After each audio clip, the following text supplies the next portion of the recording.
Good morning, students. I hope you are watching the videos regularly and completing your work. So we are studying about the diseases. We have studied about the many type of diseases. Among that, we have studied about the acute disease and chronic disease. Now we will study about the other diseases. So broadly, the diseases are classified into two categories, that is the congenital disease and the acquired disease. Congenital diseases are those diseases which are present since birth. Congenital diseases are caused due to the defective development of the embryo or due to the defective gene. Example, hemophilia, color blindness, etc.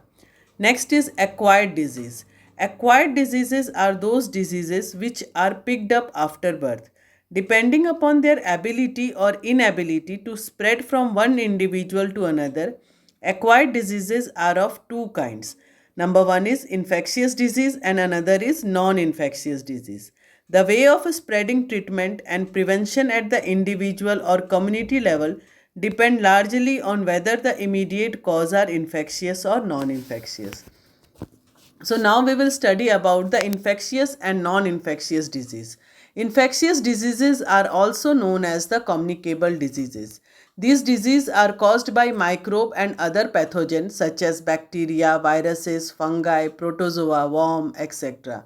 They are called infectious or communicable disease because pathogen or infectious agents can spread from diseased person to healthy person by means of air droplet, water, food, insect, physical contact, etc.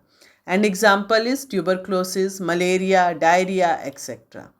Next is non-infectious disease, that is also known as the non-communicable disease. They are diseases which are not caused by any pathogen or any living organism. They are mostly due to the internal or non-infectious causes. High blood pressure is the example, that is caused due to the excessive weight or the lack of exercise. Uncontrolled growth or cancer may be due to the genetic abnormalities. Hypersensitive leads to the allergies.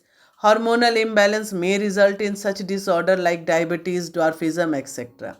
So these are those diseases which are not spread from one person to another, means from one diseased person to the healthy person.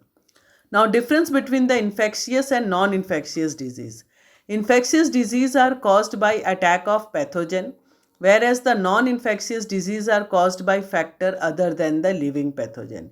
Infectious disease can pass from diseased person to healthy person, whereas the non-infectious disease cannot pass from one person to another. Infectious disease, the transmission of infection occur through the direct contact, whereas in the non-infectious disease, the transmission is absent except for the hereditary disease. Example of infectious disease is malaria, cholera, etc. Whereas the example of non-infectious disease is diabetes, goiter, etc. Now, next topic that you have to study about the peptic ulcer and the Nobel Prize. So, peptic ulcer are painful bleeding area in stomach and duodenum. They were once considered to be caused by the increased gastric acidity due to stress and lifestyle of the affected person. However, Robin Warren, Australian pathologist, observed in 1984 that area of peptic ulcer contained many small curved bacteria named Helicobacter pylori. Barry Marshall, a young clinical fellow of Warren, succeeded in culturing the bacteria. Marshall and Warren found that amoxicillin, an antibiotic effective in killing the bacteria, could also cure the peptic ulcers. The finding helped in converting once painful chronic and disabling condition into short duration treatable diseases. For this, Marshall and Warren were awarded Nobel Prize for Physiology and Medicine in 2005. So that's all for today, children. Write down the homework to complete the difference between the infectious and non-infectious disease. So write down the homework to complete infectious and non-infectious disease. Thank you.